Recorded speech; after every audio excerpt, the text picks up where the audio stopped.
Hey guys, how's it going? My hair is like wild today. Whatever. It is what it is, right? How's everybody doing?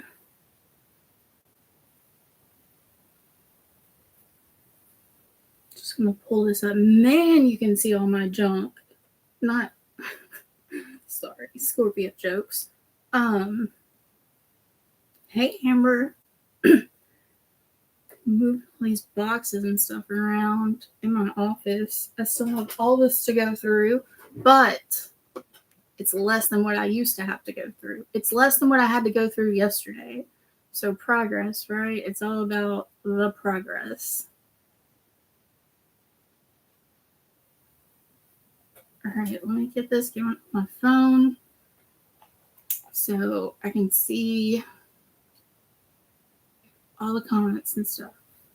All the comments. There we go.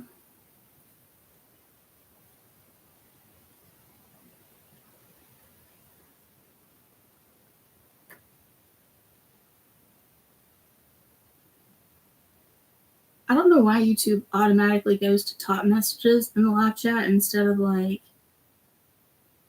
in order, the comments in order. Like, how do you know which comments are the top comments in a live chat? There's nobody, like, you can't like the comments. The captions, yeah, thank you, Amber. I was looking at that today, and I think I'm gonna have to reach out to like YouTube support, see if they have a number or something I can call, because for some reason it won't put captions on my live streams, but it puts captions on videos. So if I post a video, there's captions. If I do a live stream, there are no captions. And I don't like that. Maybe there's a way I can adjust that right now. Let me see.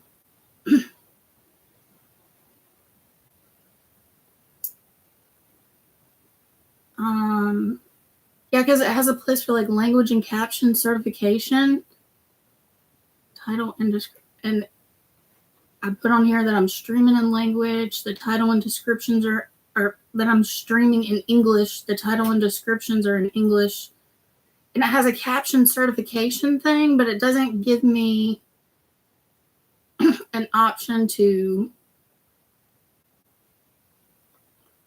turn the captions on. And that's kind of driving me crazy.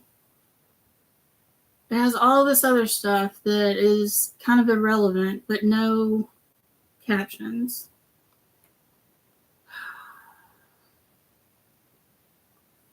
But there's got to be a way to do that. I just haven't found it yet.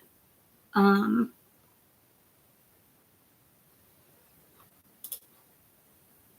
I'm going to dig more into that tomorrow.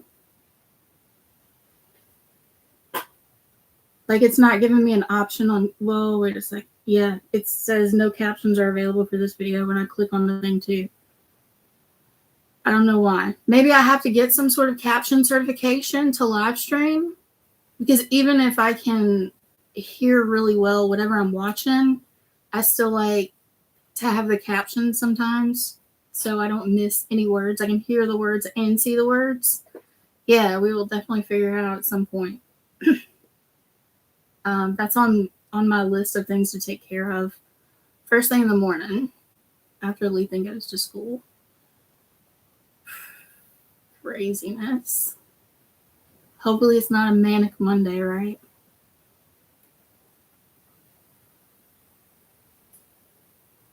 So other than that, how's everybody doing? While I get the new moon chart pulled up.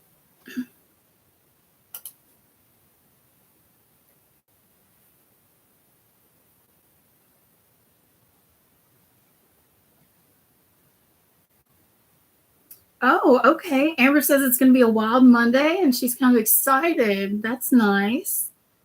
That's kind of awesome.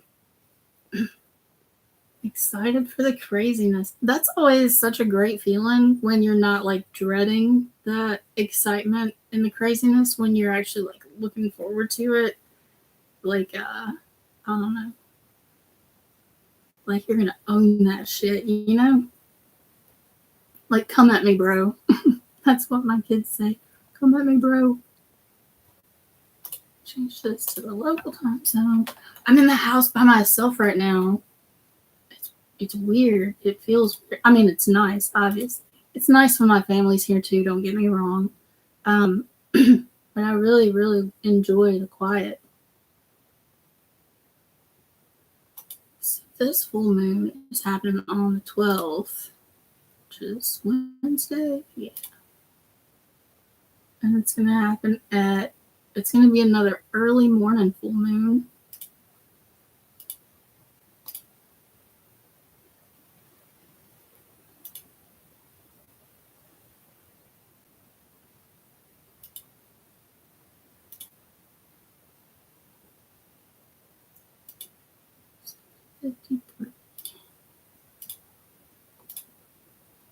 If you're in the central time zone in the United States and the rest of the world too, it's going to happen at 7:53 a.m. exactly. There we go. So let me start sharing this screen.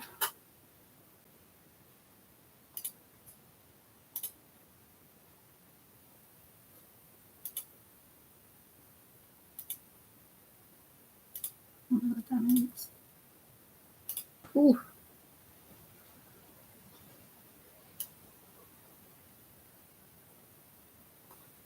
Shoot down here. There we go. Awesome. All right. I guess I'm gonna jump right into it.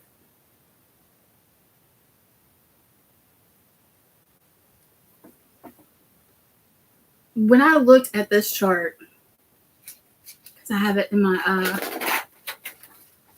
handy dandy honeycomb planner, so I could just turn right to it. I love their lunation charts that they add in their planners.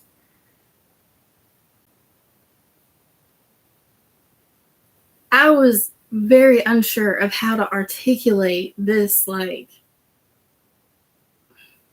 There are so many layers of different energies going on for this full moon.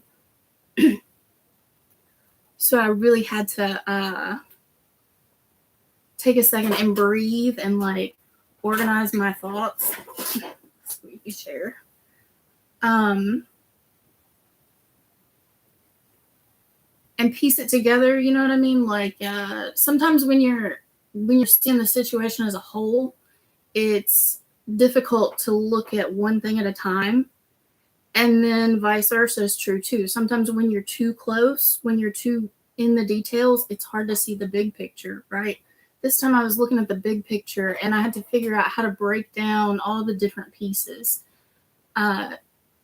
Because when you understand the pieces better, then you understand the whole better, right? The big picture makes more sense when you can put everything together in sort of this 3D puzzle model kind of way. And this full moon has so many layers of ourself involved in it.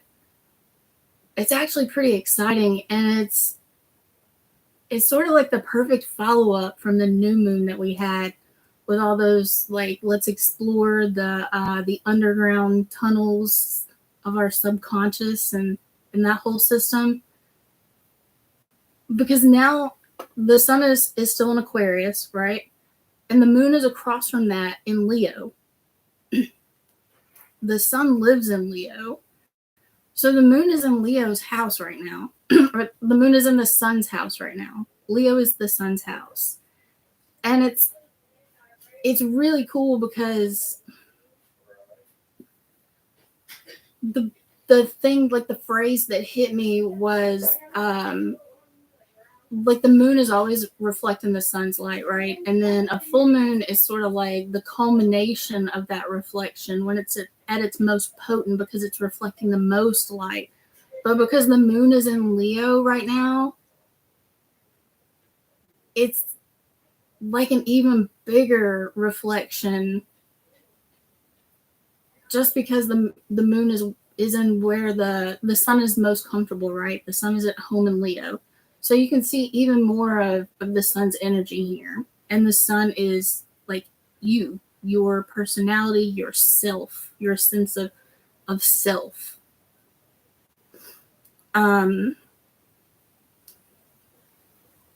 If you think about like the sun is a star, and then you think about people that you think are stars, it's how you shine in the world. It's yourself projected into the world, sort of thing. Like, yeah.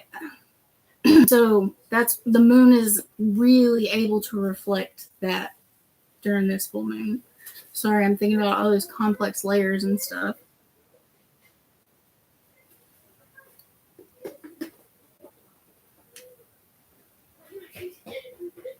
So I'm going to talk about them sort of one at a time and then put them all together. I think that'd probably be the best way. Amber says 7:54 gets us to matching degrees and minutes. Okay.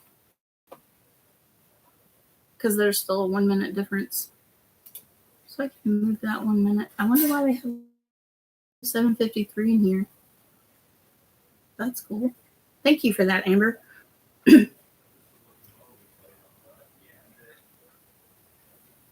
So the first one, which one would be the best to talk about? I guess I can sort of just read from my notes a little bit. Because the first thing I wrote down after I sort of like internalized everything that was going on in this chart was, are you willing to look in the mirror? So thinking about everything that the new moon that we just had a couple weeks ago represented, as far as like delving into our subconscious and stuff like that, keep that in the back of your mind.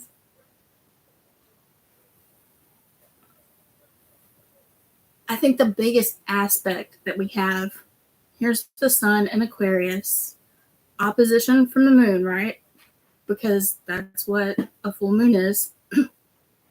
But if you look down here where Uranus is, in Taurus, Uranus is squaring the sun and Uranus is squaring the moon. That's called a T-square in astrology. You have something like this and then like this, right? So the sun and the moon are opposite from each other. And then you have Uranus that's like this kind of connecting energy that meets them right in the middle, right in their center. So it affects both of them, and it sort of becomes like the focal point of the three planets that are creating this energy, their relationship and their interaction, right? And Uranus is all about revelation. It's about like the sudden lightning strike, like, oh, that's a great idea. Or it could be like, oh, that happened so quick and out of nowhere, right?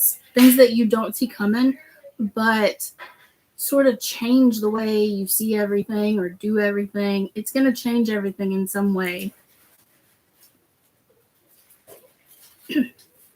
So that's the biggest thing. Another thing about this is Aquarius is a fixed sign. Leo is a fixed sign. Taurus is a fixed sign. That means that these energies, they like routine. They're set. They know that this is where they belong. This is where they want to be. They don't really want to move outside of that.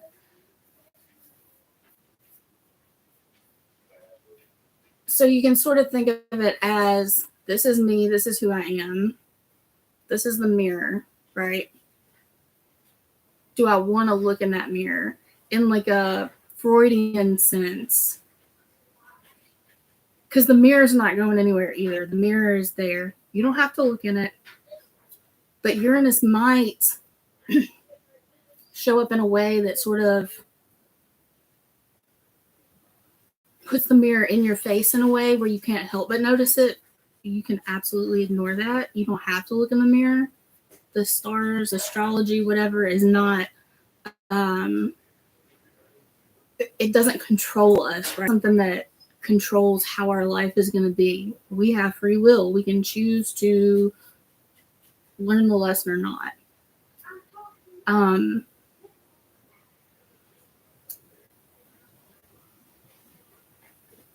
So keep that in mind. Like, Uranus is maybe going to make you look in that mirror in a way that you were really like not expecting it.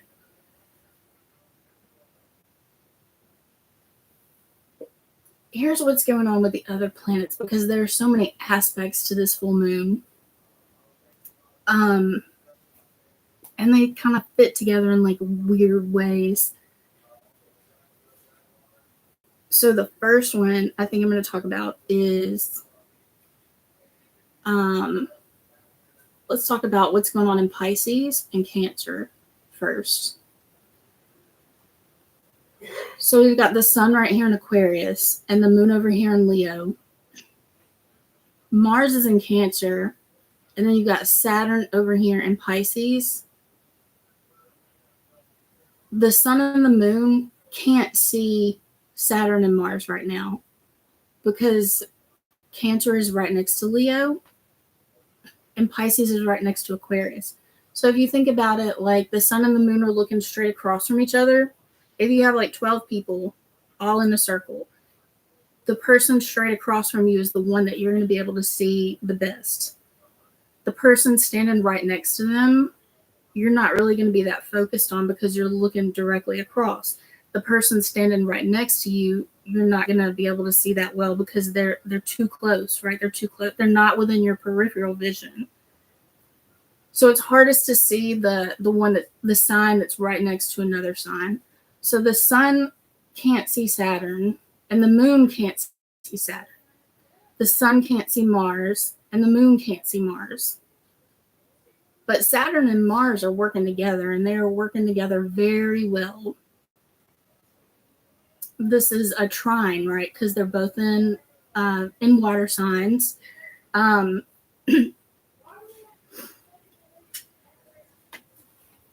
both in water signs, and we're dealing with internal energies here. Like, so Saturn and Mars are really working on our inside, on our inner self. Saturn is the lesson teacher. It brings the discipline, the structure, and Mars is the action it wants to do, right? It's sort of like your life fire kind of thing. But Mars is retrograde. So what does that even mean? Mars doesn't like being in Cancer because it feels Cancer is sort of like the one that would rather be safe than go out and fight. Or it's the space that it represents, right? It's like this shelter, and Mars doesn't want to be in the shelter. Mars wants to be like out on the front lines. Mars wants to go and do all the things. It doesn't want to hide in a little crab shell. But it's going backwards right now. It's retrograde. So it's sort of like, how can we, what things can we put in place to tweak our actions, the things that we do to make it better? Let's think about how we can develop our actions so they serve us better. And Saturn is really helping Mars do that right now. So keep in mind, these two guys working together right now, Saturn and Mars. The sun and the moon can't see them, but they're there and they're working. The other place where there's some really good aspects, Aries and Gemini, right? Jupiter is in Gemini.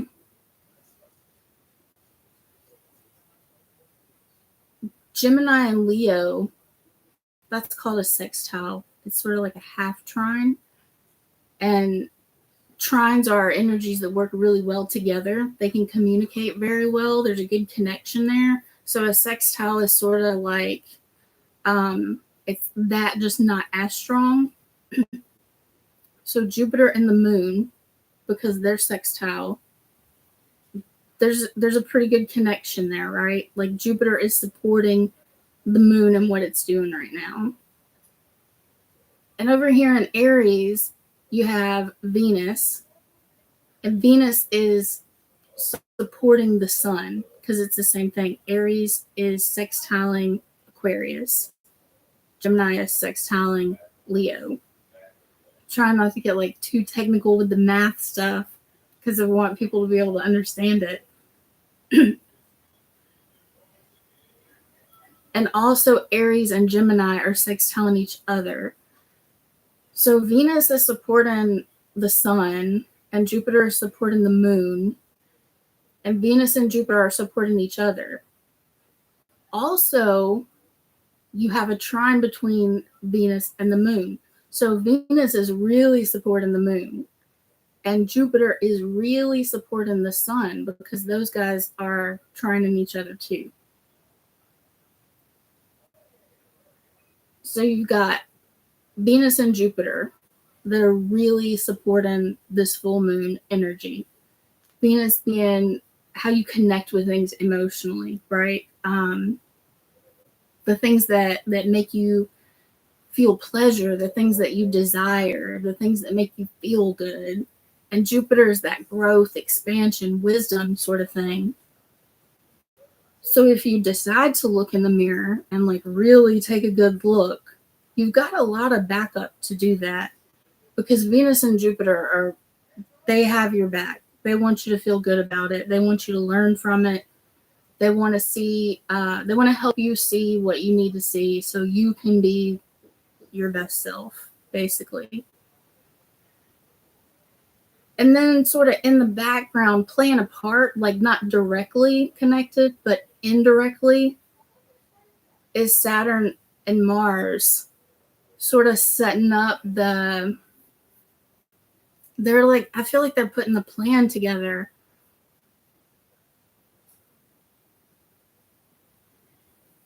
They're figuring out what Saturn is helping Mars figure out what action to take. So it's like you look in the mirror, you really like see yourself, who you are, who you want to be, sort of thing. But really, I feel like it's more who am I really?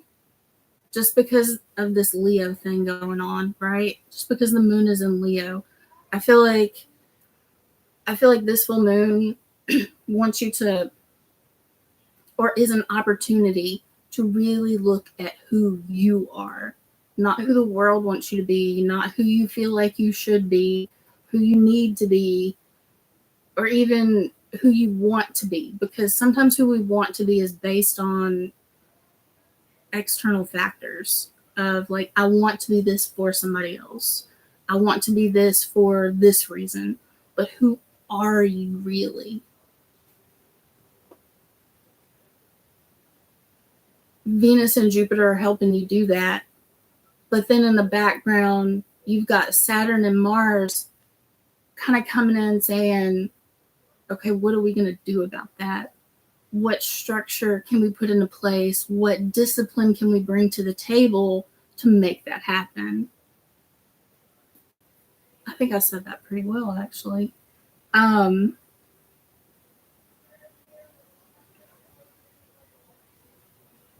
It's like, that's why I said it's sort of like a perfect follow-up to the new moon we just had, because we weren't really self-reflecting with the new moon. It was more just kind of doing some soul searching on a more intellectual level, like objectively soul searching.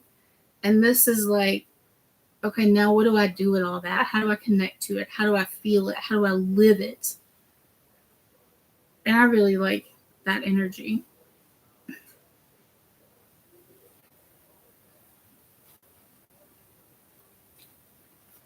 You guys have any questions so far?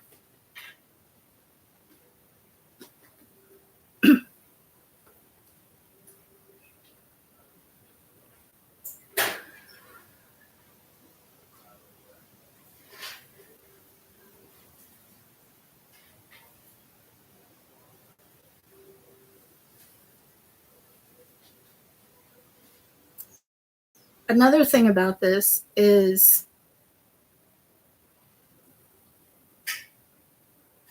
another thing about Uranus, like I was talking about, these are the fixed signs. The sun and moon are both in masculine signs. So Aquarius and Leo have this external energy.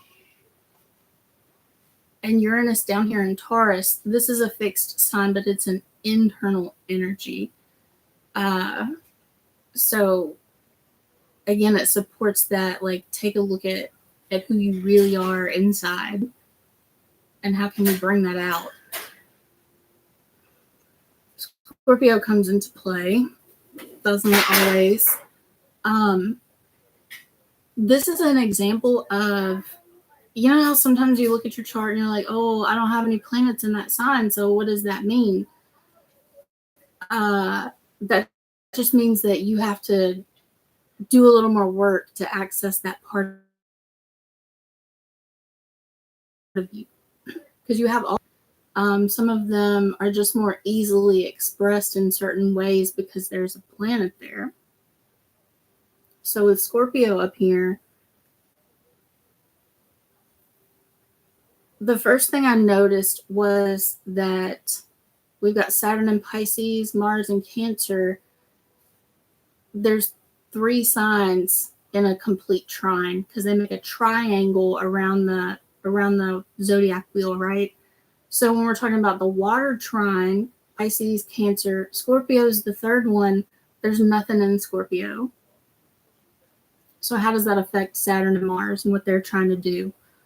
And then the other one was this T-square between the sun and the moon in Aquarius and Leo. And then you've got Uranus and Taurus down here. The last fixed sign, the other fixed sign, is Scorpio. So that would make what's called a grand cross. So a grand trine is when you have something in all 3 elemental signs. So if we had something in Scorpio, we would have a grand trine between Pisces and Cancer and Scorpio. If we had a grand cross, we would have something in Scorpio, Aquarius, Taurus, and Leo. We have something in all of those other signs, but there's nothing in Scorpio. What does that mean, right? I think this is significant because it's saying that you're going to have to be the one to do the Scorpio stuff, to bring the Scorpio energy in. The planets have your back with all the other signs, right? But in order to complete the trine and complete the cross, you have to bring the Scorpio energy. What is Scorpio energy? At its core, Scorpio is transformation. It's not death. It's not rebirth. It's the whole process, because you can't have one without the other, right? So Scorpio embodies transformation itself, which includes death and rebirth.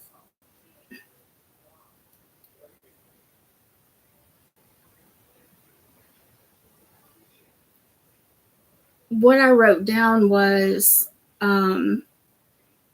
you have to do the transformation. What will you allow it to become? Whatever it is about yourself, what will you allow you to become?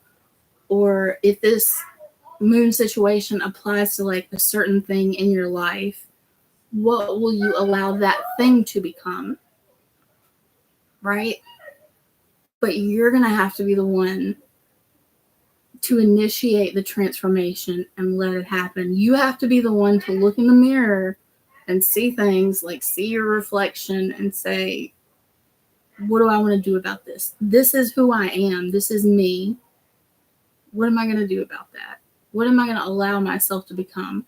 One of my favorite quotes, probably my absolute favorite quote, is by Lao Tzu. And he said, when I let go of who I am, I become when I let go of what I am, I become what I might be. So there might be some aspect of like anytime there's a transformation, something's got to go. But it ends up being something we don't need, right? Like when a caterpillar becomes a butterfly, it doesn't need its furry little body anymore that wiggles around like a worm, because it's got this awesome new body. And does a butterfly miss being a caterpillar? I don't know. Maybe. It's okay if it does, right? The point is, you have to understand, when you're talking about like the here and the now, the right now, the thing that you transformed from, the things that got left behind, you don't need those things anymore. So what are we really holding on to? And why are we holding on to that? And is it something we really actually need? If we let go of that thing, we can take hold of the thing that we do need. So yeah, this full moon's kind of deep, I guess. What do y'all think about it? I feel like it's kind of deep. And the thing is, like I said, you can choose to not do any of this. You don't have to. You can ignore it. I think on some level, choose to not do any of this. You don't have to. You can ignore it. I think on some level, you'll still feel it. You know what I mean? But you don't have to do anything about it. You don't have to do anything at all. If that's, and that's not good or bad. That's just the way it is. You know. I guess it's sort of like, how much self-development are you ready to do right now, or do you want to do right now? If you're comfortable with the way things are and you want to leave them like that, then by all means, go for it. But I think there's always room for some sort of self-improvement. My personal belief. I can't believe I said all that in less than 30 minutes. That's pretty cool.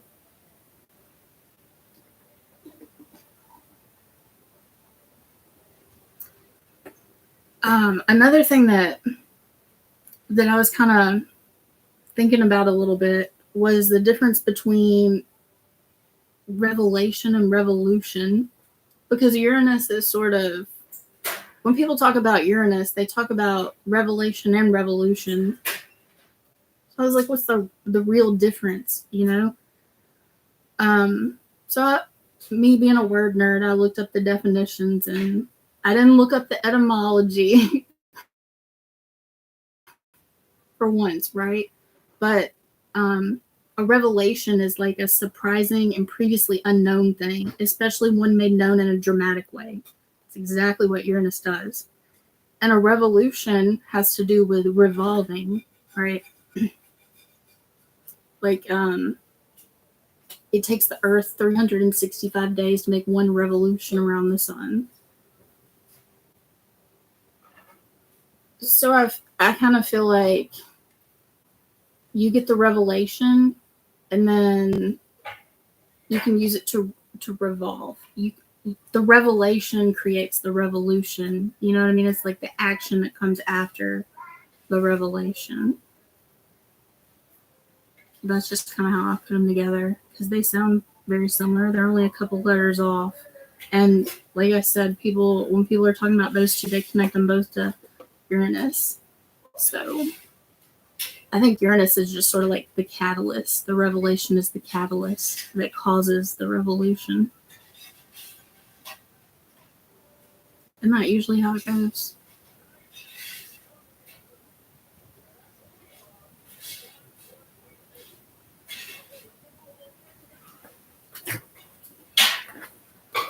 If you guys have any thoughts on this full moon, I would love to hear them.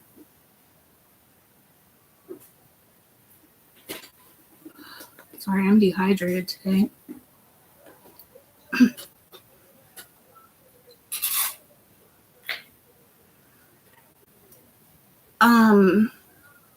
I have a lot of Scorpio energy in my chart, obviously. So having to bring the Scorpio energy, like I was talking about, to all of these things, like, that's me in my element.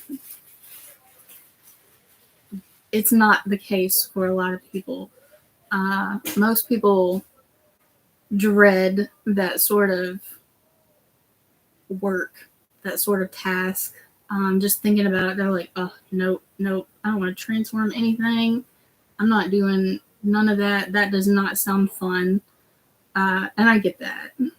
I totally get that. That's when I was like, you don't have to look at it that deeply if you don't want to. You don't have to do all those deep shadow work things if you don't want to. But I think it is important to know who you are. For me, that's what astrology is all about. It's so you can know who you are. And that's an important thing because, like I'm always saying, the world tells us who to be. They don't, but they're not us. The world is not you. You are you.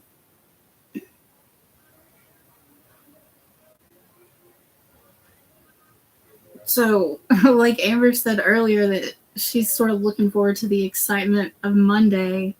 That was kind of like a really cool precursor to what we've been talking about. What kind of energy are you gonna come into this situation with? You're gonna dread it, or are you gonna be like, I got this. I can totally handle this. Like, have confidence in your abilities, have confidence in who you are. I'm getting all psychological now, I guess. Sorry. That's all I have for this full moon. That's all I have. Like, that wasn't a whole lot of crazy stuff, right? Yeah.